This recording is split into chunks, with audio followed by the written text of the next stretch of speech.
Dear students, राजकीय कन्या महाविद्यालय करौली के यूट्यूब चैनल पर आपका स्वागत।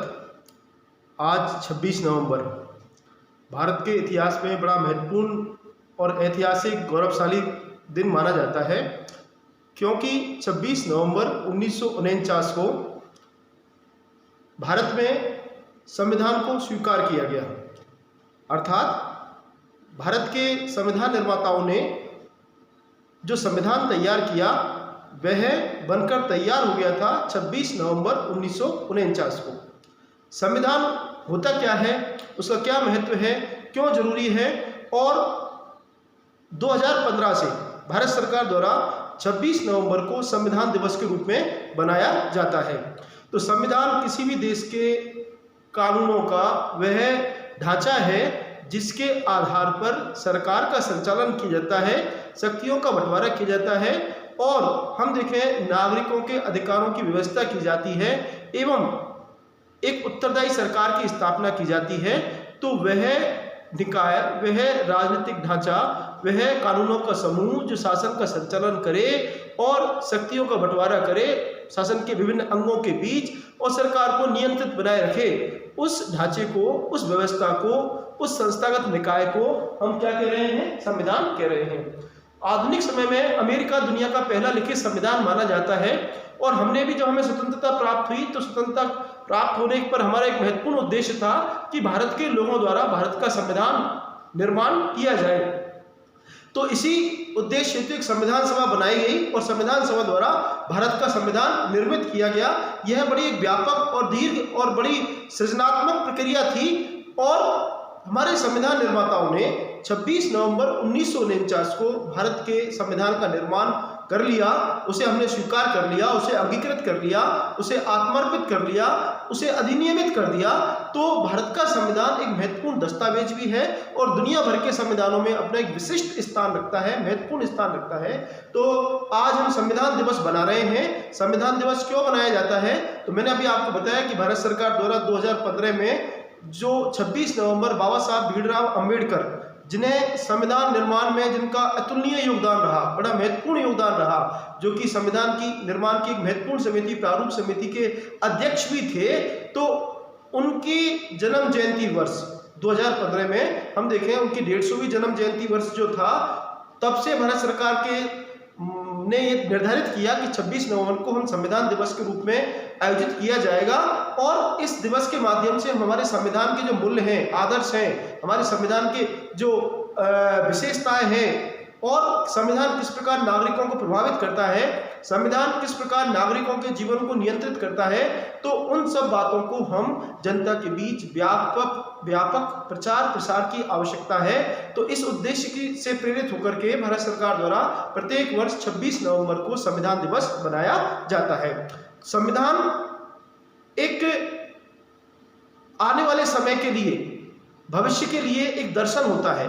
अर्थात हमें उन मूल्यों की व्यवस्था की जाती है, उन नीतियों की व्यवस्था की जाती है, उन निर्णयों की व्यवस्था की जाती है, उन कानूनों के बारे में बताया जाता है जिनके आधार पर हम आने वाले समय में हमारे निर्णय लेंगे, हम जो कार्य करेंगे या हमारी सरकारों का जो संचालन होगा वो संविधान में उल्लेखित कानूनों के आधार पर होता है। तो इस प्रकार संविधान में उल्लेखित कानून जो होते हैं वो मूलभूत होते हैं और आने वाली सरकारों के लिए एक मार्गदर्शक, एक प्रकाश स्तंभ के रूप में, लाइट लैंप के रूप में काम करते हैं।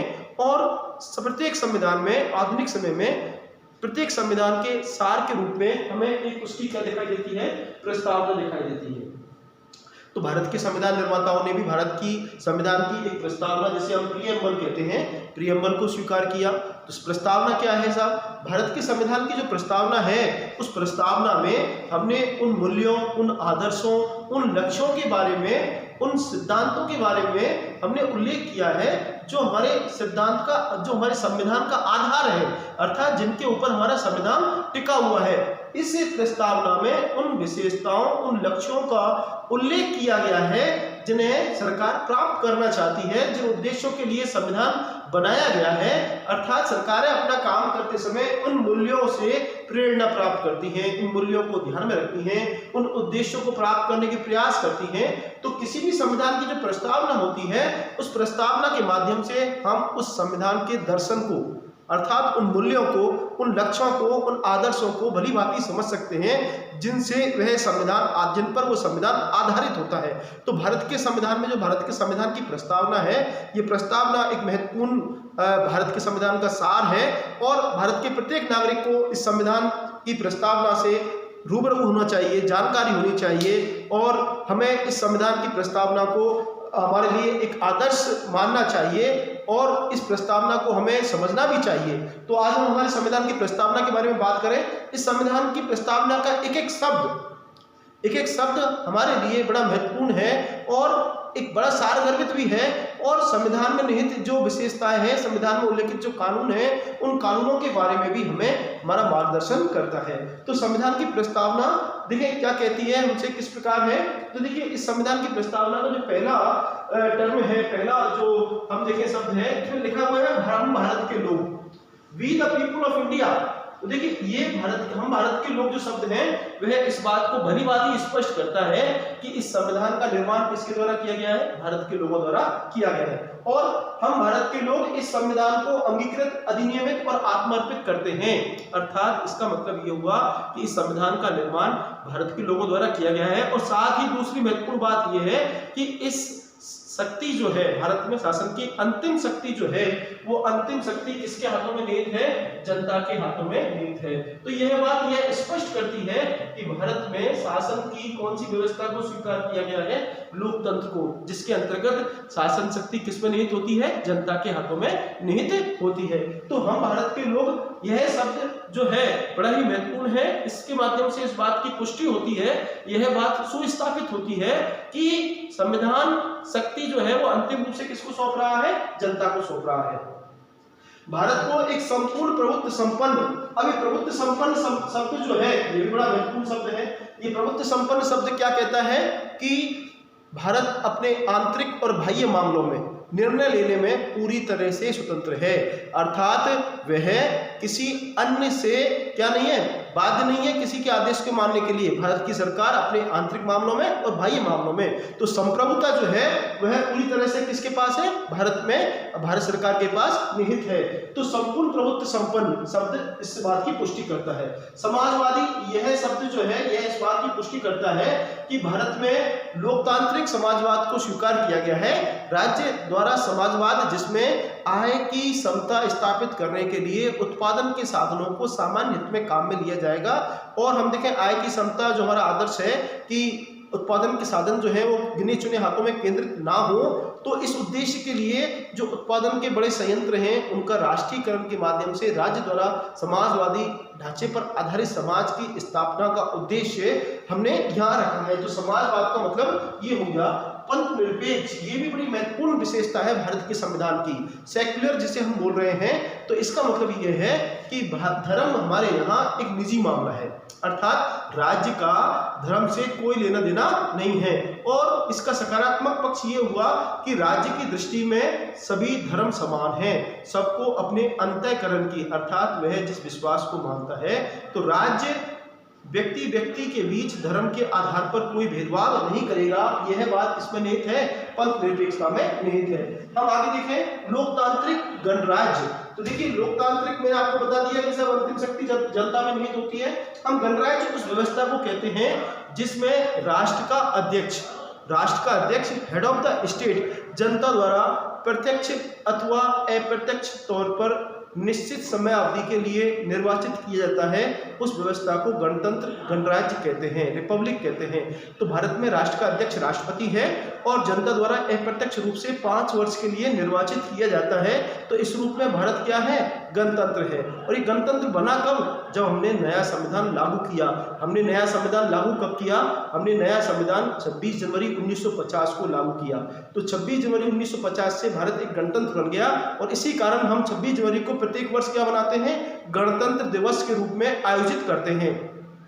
तो लोकतांत्रिक गणराज्य है, अर्थात यह व्यवस्था उन देशों से भिन्न है जिनमें वंशानुगत आधार पर राष्ट्र का अध्यक्ष नियुक्त किया जाता है। जैसे ब्रिटेन की बात करें तो ब्रिटेन में राजा है, तो ब्रिटेन में राजा का पद वंशानुगत आधार पर क्या किया जाता है, नियुक्त किया जाता है, तो वहाँ से भिन्न है भारत में। तो भारत में राष्ट्रपति जो है वह राष्ट्र का अध्यक्ष है और निर्वाचित है और निश्चित समय अवधि के लिए। तो इसके आधार पर हम कह सकते हैं भारत एक क्या है, गणराज्य है। तो लोकतांत्रिक गणराज्य तथा उसके समस्त नागरिकों को, अब आने वाली लाइन जो है बड़ी महत्वपूर्ण है और इस पूरी प्रस्तावना का सार भी है, और वो क्या है, सामाजिक, आर्थिक और राजनीतिक 3 प्रकार के न्याय की बात की गई है। Social, economic and political justice की बात की गई है। सामाजिक न्याय का क्या मतलब है? सामाजिक न्याय का मतलब है कि समाज में विभिन्न जाति, धर्म, वर्ण के जो लोग हैं उनके बीच कोई अंतर, अर्थात सबको समान अवसर, जाति, धर्म, वर्ण, लिंग के आधार पर कोई भेदभाव नहीं किया जाएगा। आर्थिक कि सबको आय के साधन जो हैं, अर्थात उत्पादन के साधनों के ऊपर कुछ गिने चुने लोगों का नियंत्रण नहीं होगा। सबको अपनी आजीविका निर्वाह करने के, अपनी पसंद के व्यवसाय को चुनने के अवसर दिए जाएंगे। और राजनीतिक न्याय, सबको राजनीतिक प्रक्रिया में भाग लेने का मौका दिया जाएगा वैश्य मताधिकार के आधार पर, या हम देखें कि अपने निर्वाचित होने का अधिकार होगा कि वह किसी भी पद को स्वीकार कर सकता है। तो इस प्रकार न्याय की बात की गई है और ये न्याय आज भी हमारे लिए आदर्श है। तो जैसे मैंने बताया कि संविधान की प्रस्तावना में उन आदर्शों को, उन मूल्यों को, उन लक्ष्यों की घोषणा की गई है जो हमें प्राप्त करने हैं आने वाले समय में। तो देखिए साहब, पहला हमारा उद्देश्य ये था कि हमें किसकी प्राप्ति करनी है भारत में, सामाजिक, आर्थिक और न्याय, राजनीतिक न्याय की प्राप्त करनी है। दूसरा था विचार, अभिव्यक्ति, विश्वास और धर्म और उपासना की स्वतंत्रता। यह स्वतंत्रता भी बड़ी महत्वपूर्ण है।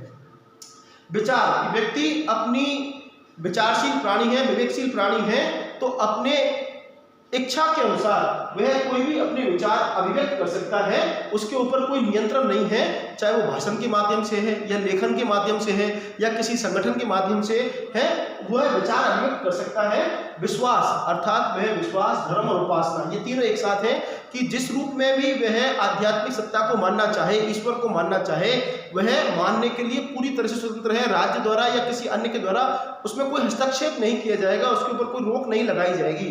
तो सबको अपने विश्वास के अनुसार, अपनी धार्मिक के अनुसार अपनी उपासना करने का अधिकार है। तो यह, इसकी हमें क्या प्रदान की गई है, स्वतंत्रता प्रदान की गई है। इसी के साथ प्रतिष्ठा और अवसर की समता, इक्विटी, इक्विलिटी, प्रतिष्ठा और अवसर की, सबको संविधान द्वारा समान अवसर उपलब्ध किए जाएंगे। जाति, धर्म, वर्ण, लिंग, भाषा, क्षेत्र आदि के आधार पर राज्य द्वारा व्यक्ति के बीच कोई भेदभाव नहीं किया जाएगा। तो अवसर की समता की बात इस प्रस्तावना में की गई है। तो यहाँ देखते हैं कि 3 महत्वपूर्ण उद्देश्य हमें दिखाई देते हैं, 3 महत्वपूर्ण मूल्य जो हमें दिखाई देते हैं। पहला है न्याय, दूसरा है स्वतंत्रता और तीसरा है क्या, समता। तो कई बार प्रतियोगी परीक्षाओं में पूछा जाता है कि साहब भारत के संविधान की प्रस्तावना में उल्लिखित इन 3 मूल्यों का क्रम बताइए, सीक्वेंस बताइए। तो आपको यह ध्यान रखना है कि सामाजिक, आर्थिक और राजनीतिक न्याय इस क्रम में है। दूसरा विचार, अभिव्यक्ति, विश्वास, धर्म और उपासना की स्वतंत्रता, और तीसरा हम देखें प्रतिष्ठा और अवसर की समता। साथ ही एक क्वेश्चन और यहाँ बनता है कि साहब न्याय, स्वतंत्रता और समता, ये 3 दे दिए, तो इन तीनों को अरेंज कीजिए। आपको दे दिया एक ऑप्शन स्वतंत्रता, न्याय, समता, एक ऑप्शन दे दिया समता, स्वतंत्रता, न्याय। तो आपको ऑरेंज अपने ये ऑर्डर ध्यान में रखना है। पहले न्याय की बात की गई है, फिर किसकी बात की गई है, स्वतंत्रता की बात की गई है, और उस तत्पश्चात किसकी बात की गई है, समता की बात की गई है। अब आगे क्या कह रहा है साहब, उन सब में व्यक्ति की गरिमा की बात की गई है कि सभी व्यक्ति अर्थात अपने आप में साध्य हैं। कोई दूसरे व्यक्ति किसी अन्य व्यक्ति के लिए साधन मात्र नहीं है। सभी व्यक्तियों का अपना अपना व्यक्तित्व है, गरिमा है, तो उस गरिमा का ध्यान रखा जाएगा, उसे समान अवसर दिए जाएंगे और वह कोई व्यक्ति दूसरों के लिए साधन मात्र के रूप में काम नहीं करेगा। राष्ट्र की एकता और अखंडता, ये हमारे लिए बड़ा एक चुनौती थी। जब हमें स्वतंत्रता प्राप्त हुई तो भारत एक नवजात लोकतंत्र था, एक नवजात देश था, और हम देखें भारत के एकीकरण के समय जो चुनौतियां हमारे सामने थी कि भारत में जाति के आधार पर, धर्म के आधार पर, क्षेत्र के आधार पर, भाषाओं के आधार पर हमें कई विविधताएं देखने को मिलती हैं और भारत रियासतों में बटा हुआ था। तो ऐसी स्थिति में भारत का एकीकरण करना और आने वाले समय में इस भारत को एकजुट बनाए रखना, यह संविधान निर्माताओं के लिए बड़ा चुनौतीपूर्ण कार्य था। और हम देखें इसे बखूबी बहुत बेहतरीन तरीके से हमारे संविधान निर्माताओं ने जो संघवाद हमने अपनाया है, फेडरलिज्म जिसमें अपनाया है, जिसमें एकात्मक संघवाद की प्रवृत्ति हमें दिखाई देती है, सहकारी संघवाद की हमें प्रवृत्ति दिखाई देती है, तो हमने उन विविधकारी जो शक्तियां थी उनको परास्त कर दिया है और भारत की अखंडता और एकता के लिए कई सारी चुनौतियां थी। उन चुनौतियों को भी हमने आज 70 वर्ष बाद अगर हम देखें तो वो चुनौतियां हमारे सामने समय समय पर उपस्थित हुई और हमने उनका बखूबी से सामना किया, मुकाबला किया और उनका समाधान भी किया। तो हमारा उद्देश्य था कि हम भारत में क्या बनाए रखें, एकता बनाए रखें और साथ ही क्या बनाए रखें, इंटीग्रिटी एंड हम देखें कि अखंडता की बात इसमें की गई है, सुनिश्चित की गई है करने वाली बंधुता बढ़ाने के लिए दृढ़ संकल्पित होकर अपनी इस संविधान सभा में आज दिनांक 26 नवंबर, तो ये तिथि आपको याद रखनी है। इस पर अधिकांश प्रतियोगी परीक्षाओं में प्रश्न पूछे जाते हैं कि भारत का संविधान किस तिथि को, किस दिनांक को बनके तैयार हो गया। और 26 नवंबर 1949 को संविधान को क्या किया गया है, अंगीकृत किया गया है, अधिनियमित किया गया है और आत्मर्पित किया गया है। तो इस 26 नवंबर 1949 हमारे संविधान में एक ऐतिहासिक, हमारे लिए बड़ा गौरवशाली दिन है। और इस दिन संविधान जब बनके लागू हो गया तो हम देखें, हमने इसको लागू, संविधान बनके तैयार हो गया तो हमने इसको लागू कब किया, हमने इसको लागू किया साहब 26 जनवरी 1950 को। तो प्रतियोगी परीक्षाओं में पूछा जाता है कि भारत का संविधान कब अंगीकृत किया गया, भारत का संविधान कब अधिनियमित किया गया। तो आपको ध्यान में रखना है कि भारत का संविधान अंगीकृत एवं अधिनियमित और आत्मर्पित जो किया गया वो 26 नवंबर 1949 को किया गया। तो इसी कारण हम 26 नवंबर को कानून दिवस के रूप में भी बनाते आए हैं और हम इसे संविधान दिवस के रूप में बना रहे हैं। और आज हम बाबा भीमराव अंबेडकर जो हमारे संविधान की प्रारूप समिति के जो अध्यक्ष थे, उन्होंने जो संविधान निर्माण में अपना बहुत महत्वपूर्ण योगदान दिया, उस योगदान को आज हम इस माध्यम से स्मृति कर सकते हैं, उनके योगदान को हम प्रणाम कर सकते हैं। और हम हमारे संविधान के जो मूल्य हैं, लक्ष्य हैं, हमारे संविधान में हमें जो मार्गदर्शन मूल्य दिए गए हैं उनको आज हम स्मरण कर सकते हैं और हम इसको समझ करके देख सकते हैं कि किस प्रकार संविधान किसी राष्ट्र के निर्माण में अपनी एक महत्वपूर्ण भूमिका का निर्वाह करता है। जब हम देखें कि 1950 से संविधान लागू हुआ है और आज 2020 अर्थात इन पिछले 70 सालों में हमारा संविधान जो बनाया गया उसी रूप में लागू है। और भारत के संविधान के साथ कुछ इसमें अद्भुत विशेषताएं जुड़ी हुई हैं जो हमें बड़ी रोमांचित करती हैं। किस प्रकार कि देखिए, भारत का संविधान दुनिया का सबसे बड़ा लिखित संविधान है। इसका आकार देखें तो बड़ा व्यापक संविधान है। इसमें 395 अनुच्छेद हैं, एक प्रस्तावना है, 395 अनुच्छेद हैं, इसमें 22 भाग हैं और 8 अनुसूचियां थी मूल रूप से। आज 8 अनुसूचियों के स्थान पर 12 अनुसूचियां हैं।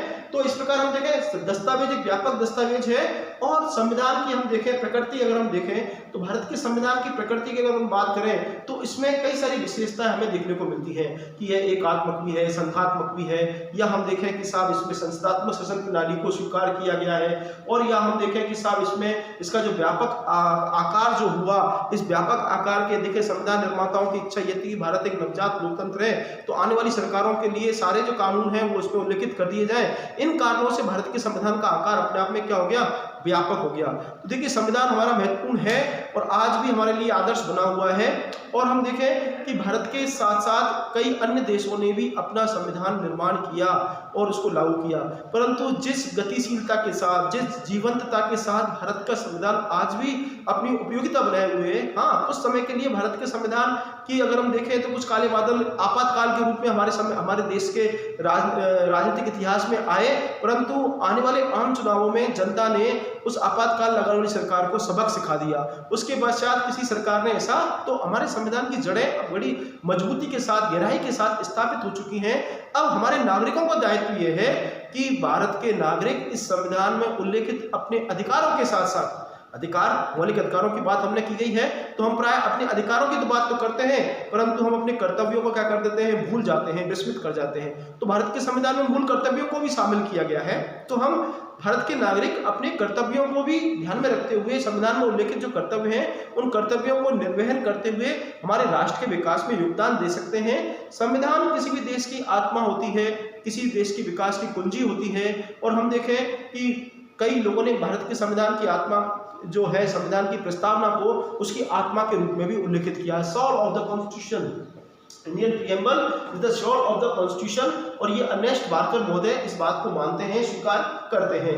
हम देखें कि भारत के संविधान में जिस लोकतांत्रिक व्यवस्था को स्वीकार किया गया, लोकतांत्रिक मूल्य को स्वीकार किया गया, स्वतंत्रता, समता और न्याय की जो बात की गई, न्याय, स्वतंत्रता, समता की जो बात की गई है, वह बात हमें व्यवहारिक तौर पर भी देखने को, क्योंकि आने वाली सरकारों ने अपनी योजनाओं के माध्यम से, अपनी कानूनों के माध्यम से, कार्यक्रमों के माध्यम से इन लक्ष्यों को प्राप्ति के लिए प्रयास किए। सामाजिक न्याय के लिए, आर्थिक न्याय के लिए, राजनीतिक न्याय के लिए, चाहे वो वैश्विक मताधिकार के माध्यम से है या विभिन्न प्रकार के सामाजिक कल्याण के लिए योजनाएं चला करके। तो आज भी हम देखें कि हम इन लक्ष्यों को 70 सालों बाद भी पूरी तरह से प्राप्त नहीं कर पाए हैं। तो आज भी हमारे संविधान की प्रस्तावना हमारे लिए एक बड़ा आदर्श है। अर्थात अभी भी हमें हमारे समाज में अगर गरीबी दिखाई देती है, अगर शिक्षा का अभाव देखने को मिलता है या बीमारी भुखमरी दिखाई देती है, तो हमें अभी भी हमारे सामने जो मूल्य हैं, जो लक्ष्य हैं, जो आदर्श हैं, जो हमें प्राप्त करने हैं, वो आज भी हमें सामाजिक, आर्थिक और राजनीतिक न्याय अभी भी हमें भारत के संविधान में जो उल्लेखित है उसकी हमें प्राप्ति करनी है, स्थापना करनी है। दुनिया भर के संविधानों में हम देखें कि भारत का संविधान एक बेहतरीन और सर्वश्रेष्ठ ग्रंथ है, डॉक्यूमेंट है, क्योंकि संविधान निर्माताओं ने इस संविधान के निर्माण में बड़ी सृजनात्मकता का परिचय दिया। दुनिया भर के संविधानों में जो श्रेष्ठ विशेषताएं थी, उन श्रेष्ठ विशेषताओं को हमने अपनी आवश्यकता के अनुसार स्वीकार किया, लागू किया। और साथ ही हम देखें कि इस संविधान में जिन व्यवस्थाओं को आज भी वो व्यवस्थाएं मूल रूप में, आधारभूत रूप में हमारे यहाँ बनी हुई है, तो इतनी बेहतरीन तरीके से संविधान का निर्माण किया गया है, तो ये हमारे लिए एक बड़ी आवश्यक उपयोगी चीज है और हमें इसका सम्मान करना चाहिए। इसके बारे में जानकारी हमें रखनी चाहिए और आने वाली पीढ़ियों को भी इस बात में रुचि रखनी चाहिए कि संविधान क्या होता है, संविधान की उपयोगिता क्या है। संविधान हम देखें हमारे आस पड़ोस में, दक्षिण एशिया के देशों में देखें, जिन देशों में संविधान को स्वीकार किया गया, लागू भी किया गया, हमारे साथ ही उन्होंने लागू किया, परंतु हम देखें कि उन्होंने अपने जो शासक हुए, उन शासकों ने, चाहे वो डिक्टेटर के रूप में या सैनिक सरकारें आई या कोई क्रांति हुई, तो उन संविधानों को क्या कर दिया, उल्लंघन कर दिया, उनको उठा के रख दिया, उनको ध्यान में नहीं रखा। और भारत के संविधान आज भी पिछले 70 सालों से अविरल रूप से अपनी प्रासंगिकता, अपनी उपयोगिता, अपनी महत्वता बनाए हुए है। तो भारत के संविधान दुनिया का एक बेहतरीन संविधान है, हमें इस बात पर गर्व होना चाहिए और इसमें उल्लेखित उद्देश्यों, लक्ष्यों के प्रति हमें सदैव स्मरण का भाव, इसके प्रति सदैव सम्मान का भाव और प्रत्येक इसके कर्तव्य, इसके पालन का भाव हमारे मस्तिष्क पर होना चाहिए। इसी के साथ मैं सभी को धन्यवाद देता हूं और पुनः आज संविधान दिवस की सबको बधाई देता हूं। धन्यवाद। जय भारत।